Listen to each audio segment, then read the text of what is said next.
G'day, welcome back. This is the next video in my series on chess stats, where I look at something numbers and or database related to do with chess. Now today I'm continuing the series I did last time, where I looked at how often bishop underpromotions happen, in bishop underpromotion which are required, and just quickly covered some of the games where those interesting bishop underpromotes happen, and there's some amazing sort of positions which came up. Now, this time I'm moving on to the knight endgames, or knight under promotions, tends to be endgames, and of course the knight is very tricksy, so we get some really amazing positions where knight unpromotes are the only way to save the game or win the game. I'm not going to go into full detail this time, but I think it's just worth reviewing what I did in the analysis process before getting onto the games. When we think of knight under promotion, I mean, most people think of Nakamura, where he does lots of silly ones, where he has like 8 knights or something like that, right? And what we're trying to look at is, when is a knight under promotion actually required to change the result of the game? Thinking just in broad terms, they're most likely to be a very effective one, actually, because the bishops, with their under promotion, of course, a lot of them were based on the fact that you are avoiding a stalemate, which a rook or a queen would cause either a direct stalemate or pinning a piece, so there's a stalemate or so on, right? Difference with the knight is it moves differently from the queen, the rook, and the bishop, and can give checks and all this sort of stuff, right? So it actually ends up with quite a lot more under promotions, which are effective in a real world environment, which is kind of what I'm trying to get at. So by all means, see the early video. I'm just outlining the analysis I did there, right? I started off with Lumbra's database. Database doesn't really matter. I mean, you just want a big database. And then I used Scoutfish to search for the knight unpromotions. I just quickly flashed the code up. It's this, I don't know what that one is. It's this line here. I do this repetitively, right? White move A8, which means pawn to A8, and then the subfen, I would change that to capital N. That would be capital N, and that would find all games with a white a pawn promoting to a knight, and then you do it for b8 and a knight in that position and so on, and that will give you a bunch of games. And then of course, as I say, you end up with lots of silly or unnecessary ones. I mean, one of them can be where the player's taking the piss, and on the other case it might be a case of it doesn't really matter what you're promoted to because the piece gets taken straight away, all this sort of stuff. I talked about those things last time. So what you then need to do is database, Scoutfish, and then you use Stockfish. You go to that position, you go back one move, and you say, oh, what moves were possible? Would queen promotion of 1, rook promotion of 1, would another piece move of 1? And if there are other ways of winning a game, then I will disregard it. Of course, I've used a bit of judgment here. I think 200 or 300 points difference or something like. So if you could have won the game another way, I'll ignore the fact that maybe you could have won it more quickly with a knight under promote. And then what happens when you do all this, you can see that I mentioned there, I only got about 60 endgames when I did that with bishop under promote. Got around 2,000. Obviously, we're not going to be looking at all of them. However, this is probably going to be a terribly self-indulgent video because I'm not going to look at these games again. I've found about 30 or so games. I'll probably only look at all those, which I thought were particularly interesting, and highlighted some of the patterns we're looking for. So I hope you find that interesting. I think really interesting looking at these games because obviously the knights are amazing pieces in this situation. Right, so let's just quickly review the reasons these knight unpromotes may work. And as we go through the games, you just sort of in your own mind tag them to these different reasons, as it were. We have mentioned avoid stalemate already, where the promoting piece, if it was rook or queen, would be stalemate, and then okay, if it's a knight, there's not stalemate, and then if it's still winning or drawing or whatever the sort of objective may be, well, that's great. Other one is often a knight can promote with a check, which saves the game, either because you need that tempo or you end up creating a fork or so on. Sometimes it's to prevent a fork. If you promote to a queen, you might lose it. So you promote to a knight, the fork's presented, and then away you go. Same thing with protect a piece. A knight may actually protect a fork, which was about to happen. So you save your piece. And then there's a couple of common endgames which we'll come across. Rook and knight. It's a rook and pawn endgame. You promote to a knight and you save the game. Otherwise, you get checkmated. And there's another double. I think it's a rook and a rook pawn and a knight pawn against another rook, and then the knight under promote is just one method of winning. Probably unnecessary, but it's one that pops up a few times. And actually, there's a couple of examples where you promote to a knight and you are instantly checkmating your opponent. So that is the sort of the background to what I've done. So now I'm just going to go through a bunch of games which are very, very entertaining, and I hope you enjoy them. right? So it's going to be a bit. I've picked a few favorite games first, and then we're just going to go through. Actually, the way I did it originally was I'd done that filter analysis: rook pawns, knight pawn, bishop pawn, and so on, and then sort of put them in those categories, and then try to sort of sort them out. So let's have a look. What we've got here is your list of some of the games I picked, and the first one we're going to go to. It's famous. This is a famous game. Everybody's seen this one. It's been analysed. There are other videos analysing it. So we're just going to have a look at the ending bit, and it is Anand versus Carlsen. You know, can't have bigger names than that. 2023. It's only about a year and a half ago. So let's go to position. So it's kind of a strange position. I've stopped on this move. Get back here, right? So it's Anand is white. It's him to move, and you can see that it's a very unbalanced position. This should actually be drawn, and Vichy has the queen, but Magnus is about to promote one pawn, and he's got another pawn in backup. So it's as I say, it should be drawn. And the drawing line, I just did that. Vichy should have played queen b6. And let's just go through a typical line here. In this case, Magnus would just promote to a queen, and you end up with a stalemate. There are a lot of stalemate tricks, right? So, and if he doesn't promote the queen, then there's no other winning line. So let's say he did the knight as he did in the main game. Let's have a look at this carefully. The H pawn's too dangerous, and the knight can't get back in time, and that will be a draw, right? So that's what Vichy should have done. But we played his queen t4. Now that's actually a losing move, but I'll tell you what, I think only Magnus did get the win on this one. So promotes to a knight. We check. That's important. So that continues the attack. 3 moves. They all lose. King a3 is probably the most challenging one. And c3. We're just going to push through with the second pawn. So this is the game continuation. Queen b6. The king is very well protected. In fact, I mean this pawn's kind of annoying because it sort of blocks one of the diagonals for checking, and obviously the pieces are protecting the king. So he grabs the pawn. The problem with this is it's going to be one tempo down on that line we just saw. Got to take off the queens, and the knight gets back in time, and that's Vichy resigned here. That's just amazing, right? So that's the sort of thing that you can get. If we go back to the position, we'll probably go back to this. Magnus would have had to have seen all that, although maybe he felt he saw that he wasn't going to lose and just went for it anyway. But that is one of the most interesting ones we're going to see, and obviously it's by two former chess world champions, so that's a real thrill to have a game of that quality. Okay, let's have a look at the next one here. As I said, I've kind of picked ones which I thought quite interesting with famous players. Caruana-Lafuente. Right, now this is interesting because it had the knight unpromote, but actually there was more to it than that. So let's sort of go back to position here. But it's quite a confusing position. Black's got a couple of pawns up here, white's got a pawn up there. So I mean, it looks like black should have the edge. There's a position draw. In fact, Barbie should just play king g2. Just make sure that pawn doesn't get anywhere. But what he did is he took a knight. So he's looking very threatening here, right? And he's got to grab the extra piece. And then there is a winning move here, which black played. Check. That's what I'm saying. You can you can gain a tempo, create forks. So this sort of allows black to continue, and this is actually lost for white because white can't push his pawn yet. He's got to get his rook out of the way, which is what Fabi does. And then the winning line, which was missed. So let's go through the winning line first. Rook f2 check. And why rook f2 check is important is because that backwards and forwards. Go back here. If white can't take it, because then black promotes with a check and would win. So then queens are off, and then this pawn's going to drop, and it's going to have a winning 2 knight pawn endgame at the end, right? So you can see that it's very good tactic. It's all about this special check here, right? And of course the king couldn't go back there either because then once again the pawn would check. Okay, that's really interesting little tactic there, which the black player missed. And he just played king g7, and that loses a critical tempo. Push pawn, push pawn, push pawn, push pawn.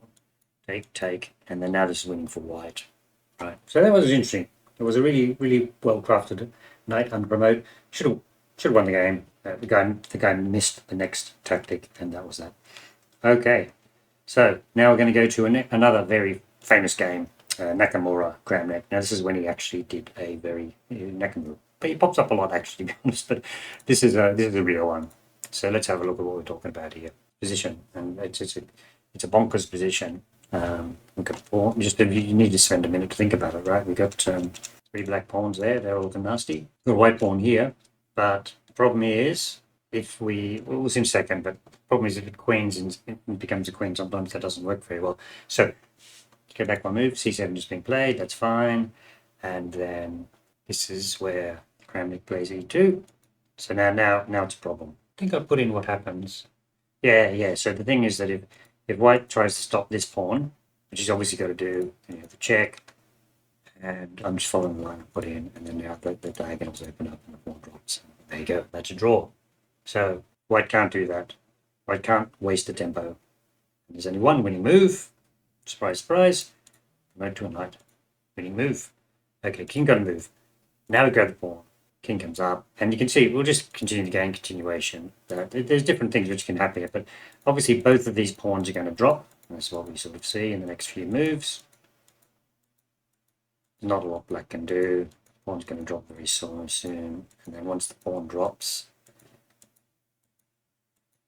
it's either going to be pawn drops, and you have a very funny position of these 3 pieces against that piece, or maybe the bishop exchange for one of the knights and the winning endgame, which I'm pretty sure Nakamura will be able to do. I mean, he probably wouldn't be able to, but he's top player. Once again, there was only one winning move, and that was basically the knight promotes, causes check, and then obviously from that, then you've got the extra tempo, and you can force out your material advantage. Okay, so that was the first 3. I call them winning check combos, those ones, right? So let's have a look at another one here. So the next Nakamura one, it's there for a reason. I'm calling this one more of a save. So let's go to the position. King a5, queen takes the rook. Savchenko's done the fork, taken that. Now, I didn't actually do this time. Promote to queen, variation, which is like checkmate, right? That's the problem which Nakamura has. Obviously, he can't promote to queen. And there's another line where if his king runs up, then that doesn't help because basically just a few moves there. So basically, there's only one move. This is why I said I got Stockfish to do the analysis for me. I didn't really look at this, right? So the only drawing move in this case, sorry, is that. It's a check. Not only does it check the king, you've got the pawn, and then now you've got this drawn endgame. Even with 2 knights against queen, kind of drawn, a little difficult, but now you've got that extra pawn as well. Maybe you can hold that. So that is a drawn position. Just accepted the draw there. So I don't know if Savchenko was expecting to win that game against Naka, but it was a very good, very tricksy knight move, and it was a draw. Okay, so let's have a look.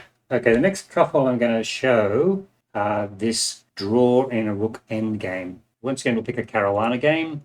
Caruana-Saric, that's the one. This is a drawn position. Caruana's white, and he knows how to draw it. The white king is shepherding the black king. So we'll eventually get to a position which will show in a few moves. White's about to promote, but of course if he promotes, it's fairly obvious what's going to happen. We are going to be checkmated, and if we do anything else with the king, we'll just get pushed aside. I mean, we're already threatening to take the pawn, right? So there's only one move to draw. Surprise, surprise. Check. And it will be a draw. This game went on for a few more moves. We'll just see the typical sort of situation. King d6. Just have to keep your wits about you. I mean, the knight's a bit... You can't move the king, you get checkmated. And the knight... There's actually a combination of keys, which will show for me. But anyway, the knight, can't go to those squares. So there's only one sensible move. Can hassle the knight. Knight just stay there. And now just move around a bit. Make sure you don't get checkmated. And this became a draw. So that, let's go back to that position. That position here, it just turned up. I did count them. I lost the number. But there was quite a few endgames exactly like this.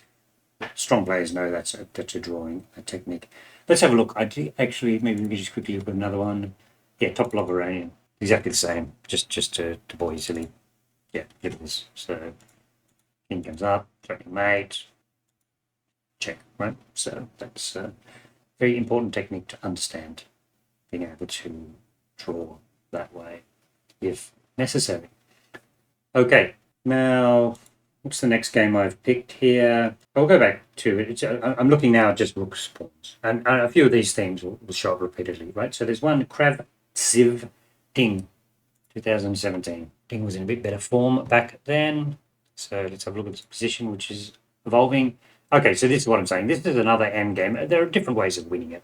The way Ding wins it works, but it would have been, let's have a look, you push that pawn, rook comes back there. Now, the banal way of winning it is go b3, and then now you get a queen that way.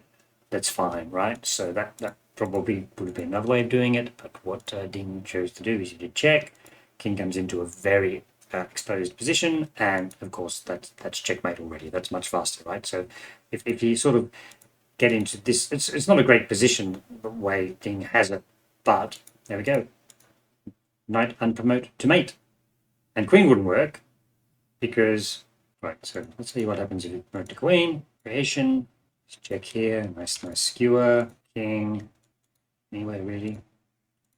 And it's going to be a draw because your king's in front of the pawn, and that'll be a sort of a standard filature type position, right? So only that because of the way Ding played it, there was only that one way of winning, which is a bit unnecessary, but whatever. Was the quickest way of doing it, so well done to him. Okay, so let's have a look at the next one here. Nemeth-Banusz. Sorry, I'm butchering all these people's names as we go through it. Get back a couple of moves. So just once again, some of these are quite complicated. We've got it's a knight and bishop versus knight and bishop endgame. Black has the more threatening pawn, really close to promoting, blocked by the bishop. The knight's holding it. So anyway, let's just have a look at the continuation. Push the pawn. Okay, white can't take it because that will be a lost minor piece endgame. But this is a very tricky move, right? So the knight is threatening to go to there, which would fork any piece which gets promoted. So this is only one mini move, and that's the knight promote. It's sort of a different reason, which we talked about. Promote to a knight to prevent a fork, and then now, of course, it's winning because you got an extra minor piece in this endgame. So the game went on, but that was the only winning move. Okay, that was quite interesting, right? So then now you understand those ones where a knight promotion prevents a fork, and that's exactly what you need to do. A queen and get grabbed in 2 moves, and that'd be in the game. Check, and that's a draw. Okay, let's have a look. Let's keep going. This is excellent. Next one is Bukacek-Cekan. Let's have a look at what that one has. I mean, I just love these positions. They're just amazing. Right, so let's go back a couple of moves. Okay, so once again, it's just a minor piece endgame. You'd think black is winning this. So let's have a look at the continuations. King f3, going over to support the pawn. Of course, white's got to stop that pawn. Go back a move to here. I think it's important, I just point out, what we have is the wrong coloured bishop. So the pawn can't be pushed just like that, right? So that's good. Okay, just clarify that. So now we're going to grab that pawn, but you can see the stalemate trick. So this gets back to the stalemate trick. So we had a good example of that, right? Now in this case, this didn't show up in my last video because if you promoted to another dark squared bishop, the position would be drawn, right? That would do you no good whatsoever. So of course, you promote to a knight. It's the only winning move, and white is not going to last very long as he doesn't accidentally stalemate white. Okay, that's a great one. So that's one of those rare examples where only a knight would win the game because of that stalemate sort of function. Normally a bishop would also do it, but wrong coloured bishop. Okay, excellent. So let's go to Balazs-Neumann. Let's see what this one will show us. Okay, here's the position, a couple of moves before, threatening to promote. Okay, this is another knight to promote.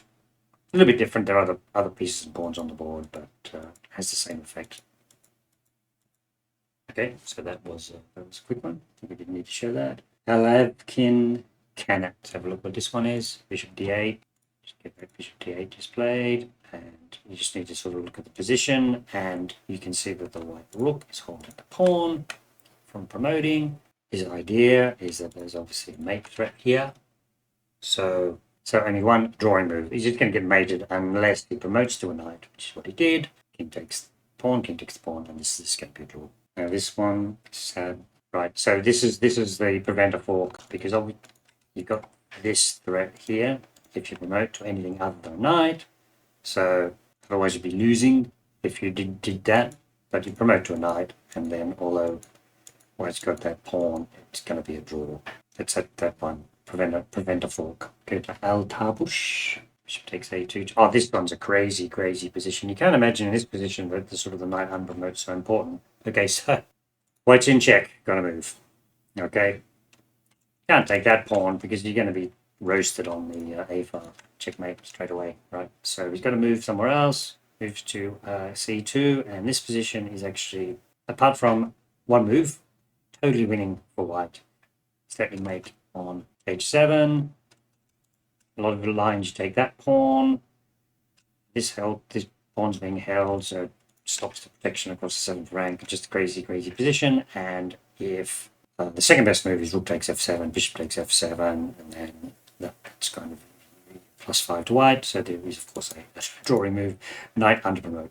Perfect. Gives you that one tempo that you need. Should be playing rook takes d5 because it's pinned. Queen takes back. That move actually loses, which white didn't see.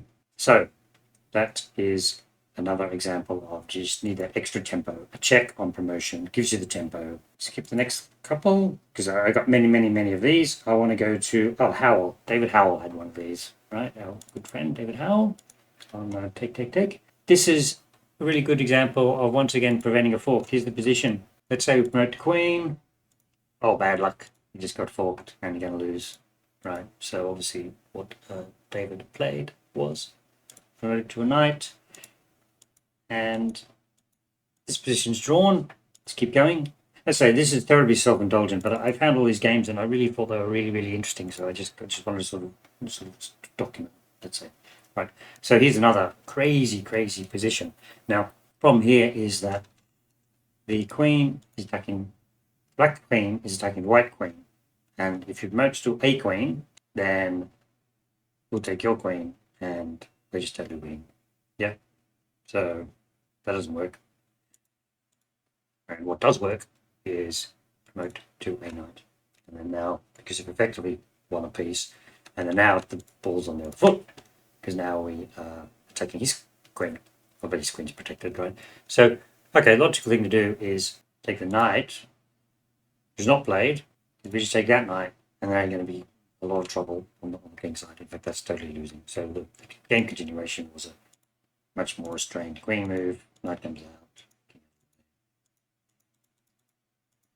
And despite this really crazy position, this actually did... oh no, white. Okay, so now we've moved on to knight's pawns. And the game we're going to look at is Meszaros-Szabo. Okay, check. And, right, this is quite interesting. So white should have played queen h5. And you have this check, run away, and this is winning for white because he's totally made. It's a more immediate threat, right? But what he did play was queen g4. You have the same check, same move. And now promote to a knight. Now, that's interesting. If you promote to a queen, then obviously there's bad stuff happening on that square there. Promote to a knight, take back with a knight, check, and the attack just crashes through. White loses in that position. He was winning, played the wrong attacking move, and it's one of those things where the promote to a knight was necessary, saved tempo, check, and led to a win. Sucic-Arbanas. Let's have a look what this game is an example of. King h6. Now this was quite interesting because obviously you got this threat down here. So white should have played king to.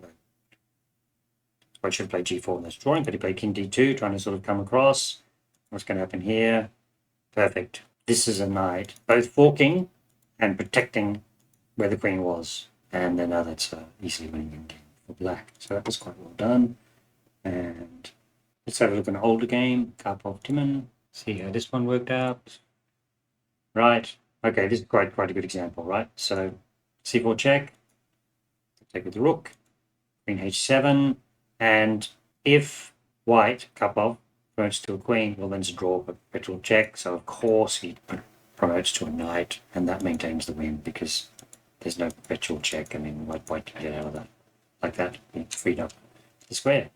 Okay, so that was Karpov at his best, and then the last one I think we're going to look at, this will be the last one, Bluebaum-Fridman. Now it shows this because we Bluebaum sort of come to the sort of reckoning recently. He's just qualified for the candidates recently, and let's have a look how he dealt with this. Here's the position, and as you said, what happens if you go queen takes e4? Well, rook takes e4, and now the X-ray rooks stop it from promoting, and black will win.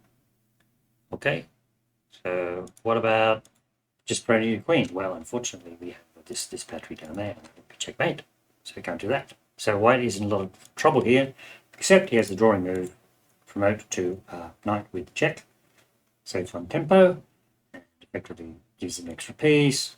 Black got to move his king, and then you take the queens off the board, take that, and then the knight gets away. Oh, it actually has a fork, that's fine.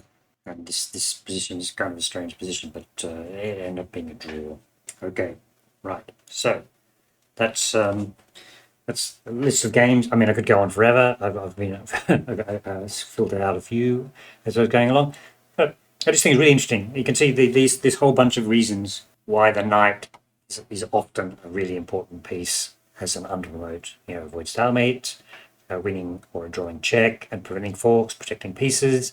And it's very common in a couple of endgames. Okay, cool. So that's good. I haven't done rooks yet. I'll be doing rooks later. I want to sort of, and then I'll probably review some of the statistics on that. But so I hope you enjoyed that, and thank you very much for watching.